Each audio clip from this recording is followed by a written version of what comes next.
I've been getting a lot of questions from people asking me, how do I get cinematic footage? What is the best settings to get cinematic footage? And I think the word cinematic can sometimes be thrown all over the place because, in my opinion, I think this shot right here looks cinematic. So, but if you're wondering, how do you get cinematic footage? I can help you with that.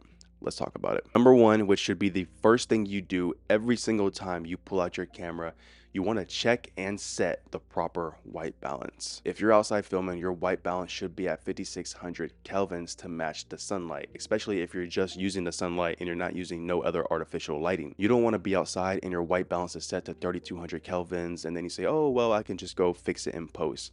No, why would you want to fix it in post? That's another step that you got to go back in post now and fix. Just get it right the first time, get it right on set so you don't have to fix it in post.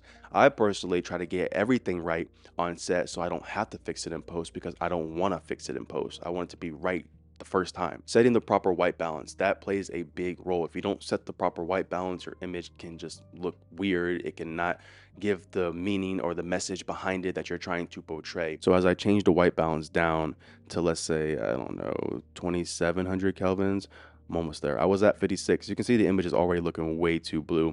This is not looking good. Look, I'm now at 2700 kelvins. It's 2700 Kelvin. Does this look good? No. Why would you want to set this and then say, I can go fix it in post?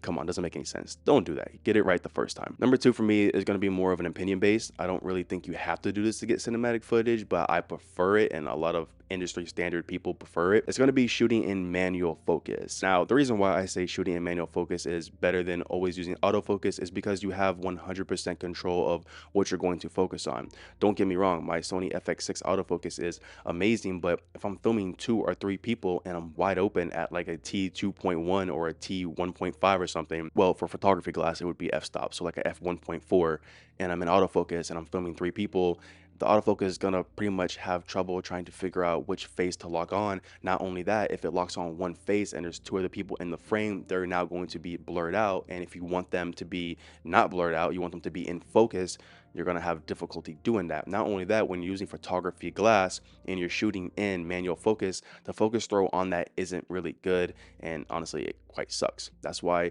I would recommend getting cinema glass. So again, manual focus isn't really a requirement, but I feel like if you want to get better at cinematography and videography as a whole, I would practice more shooting in manual focus. I use manual focus pretty much for everything that's not these YouTube videos. I just prefer it. Now, a lot of my short films I do shoot in manual focus, but some of them I shoot in autofocus, and you can tell that it was shot in autofocus because the moment I turn my head or move, you can see that massive focus breathing. And honestly, that's not something that you want. Number three is going to be nailing proper exposure. Now, again, this is vitally important that you do that because if you don't nail proper exposure, you're going to have a hard time with your highlights or your shadows or even your skin tones. There are plenty of tools out there that you can use to get proper exposure, but the two that I use the most is going to be one, histogram. I use that whenever I want to overexpose like Sony wants me to, just so I can save the information in my footage. But the second one that I use all the time, every single shoot, is going to have to be false color. Now, if you don't have a monitor that displays false colors, go ahead and get yourself one. Now, if you're exposing for a subject, especially like the skin tones, you want to make sure that it's green. Green always means good. Don't ever forget that. And if you're exposing for the sky and you see that your sky is completely orange, that means you're overexposed and you lost that information. So the best way for me to explain false color to someone who never heard of it or never used it, there's primarily 3 colors that you really want to look out for: green, blue, or purple. Now, if you're exposing and you're using false colors and you're starting to see more of a darker blue or like a darker purple, that means you're underexposed and your shadows are completely gone, and you don't want that. So just try to keep everything in the green. Just don't forget, green means good. Using false colors, using your histogram, some people use the waveforms. Those are great tools that you can use to nail proper exposure. But if you had to use one of them, I recommend false colors for that's pretty much the industry standard. Any set you go on, you're going to see somebody using false colors. Okay, so the last one, which is honestly just as important as everything else that I listed, is going to be don't shoot midday. But if you do shoot midday, make sure that you have the proper tools to compensate for that. The reason why you shouldn't shoot in midday is because the sun, dude. The sun is very, very bright. The sun is very, very harsh. There are some short films that I shot during midday, and it was kind of difficult to get proper exposure because the sunlight was just so harsh. And if you don't have the proper tools to compensate for that, you're going to find it very difficult to get proper exposure. Some good items that you can bring if you're going to shoot outside midday is going to be some diffusion or some negative fill.